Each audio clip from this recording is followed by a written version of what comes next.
नमस्कार मित्रों, आपका स्वागत है।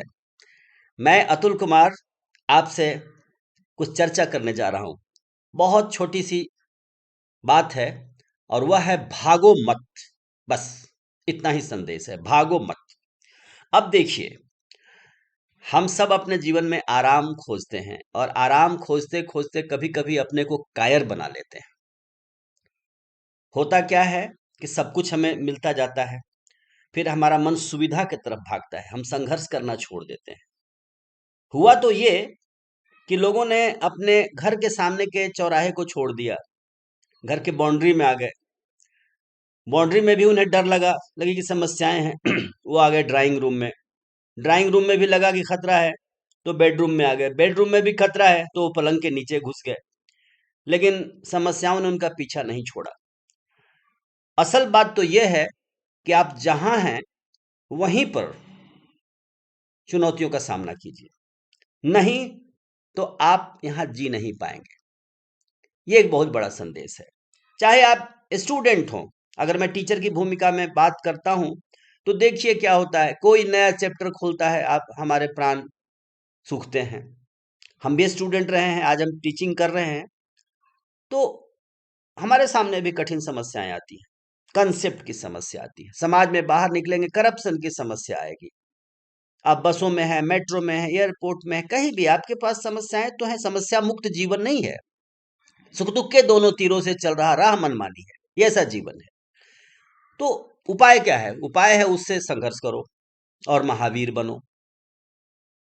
हनुमान जी को देखिए, सीता के खोज में निकलते हैं, पग पग पर समस्याएं आती है। कोई कहता है मैं खा जाऊंगी, तुम हमारा नाश्ता बन जाओ।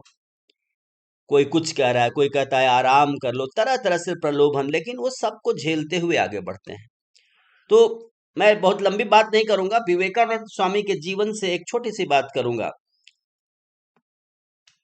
एक बार स्वामी विवेकानंद, आप अच्छी तरह इनको जानते हैं, रामकृष्ण परमहंस के शिष्य थे और शिकागो में इन्होंने सनातन धर्म पर एक बहुत स्पीच दिया था जो बहुत जगत विख्यात हुआ। तो विवेकानंद परिव्राजक जीवन जी रहे थे।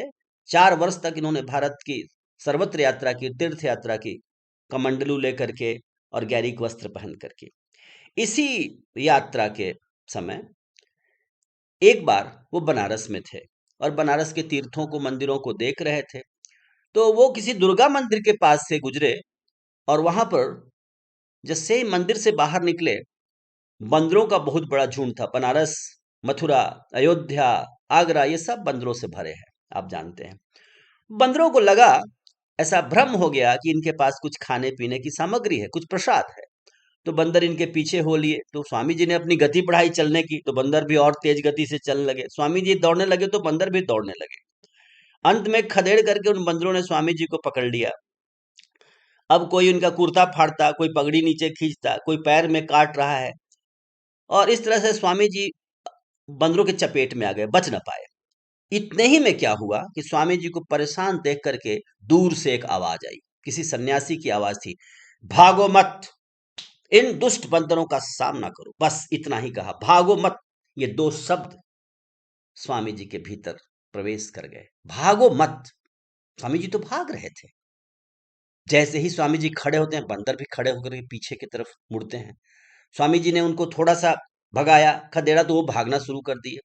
इसका मतलब, स्वामी जी एक बहुत ही मनस्वी व्यक्ति थे। उन्होंने इसका अर्थ निकाला कि जीवन की समस्याएं भी इन दुष्ट बंदरों की तरह खतरनाक हैं। ये दांत दिखाती हैं। पहले रुको, इनसे आंख से आंख मिलाओ, इनका सामना करो, समस्याएं वहीं रुकेंगी। फिर इनको थोड़ा पुश करो, थोड़ा भगाओ, फिर और करो, और फिर इनको खदेड़ दो, ये भागने लग जाएंगे और भागते भागते ये भाग जाएंगे। तो इससे स्वामी जी ने एक बहुत बड़ा संदेश लिया और इसका प्रचार भी किया, अपने जीवन में भी इन्होंने इसे उतारा।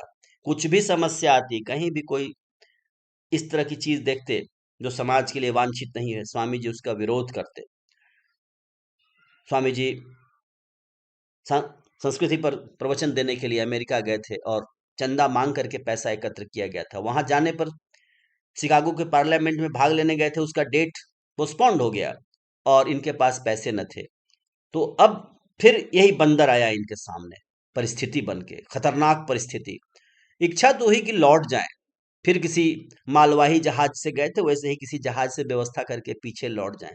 लेकिन उत्तरदायित्व इन्हें संबोधित करना था, इन्होंने दायित्व ले रखा था और पूरे भारत के गौरव का प्रश्न था।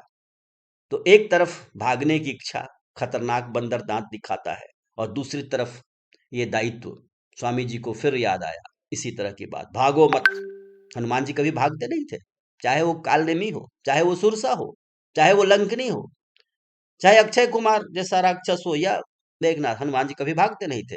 स्वामी जी भी वैसे ही वीर थे, ब्रह्मचारी थे। स्वामी जी ने कहा भागूंगा नहीं।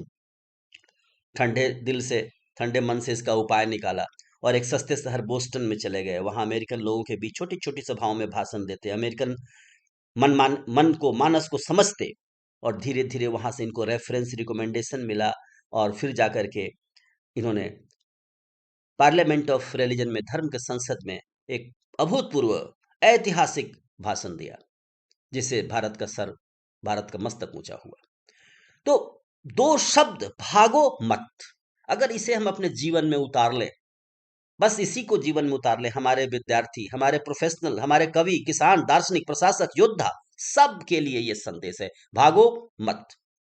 भगवान कृष्ण भगवद गीता में कहते हैं, क्लैब्यम मा संगमः पार्थ न एतत्त्वयि उपपद्यते क्षुद्रम हृदय दौर्बल्यम त्यक्तोत्तिष्ठ परंतप।